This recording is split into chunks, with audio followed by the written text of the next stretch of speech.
কালোকুট। লেখা মাসুমা সুইটি।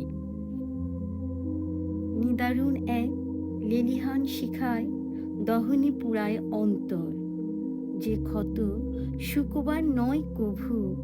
শান্তির ছায়ায় যদি না দেয় আশ্রয় অন্তর্যামী প্রভু। সমস্ত হৃদয় তাপে জ্বলে যায় জ্বলন্ত অঙ্গারে। শীতলতার খোঁজে বৃথা আয়োজন কলঙ্ক লাগে গায়ে।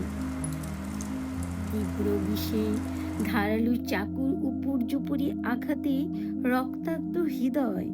ক্রোধ ক্ষোভ যেন দিয়ে জলাঞ্জলি সরোবরে ভাসায় জ্বলন্ত প্রদীপ। বিষাক্ত সর্পের ছোবলে ধারণ করে নীলাভ শরীর, শুষে নিয়ে সকল বিশুদ্ধতা। ঢেলে দিয়ে যায় অপান্তেয় কালকূট, নিভৃতে নিরালায় যা পরিস্ফুট। প্রকাশিতা অগোচর কুটিল চাদরে আচ্ছাদিত স্বয়ংবরার পর।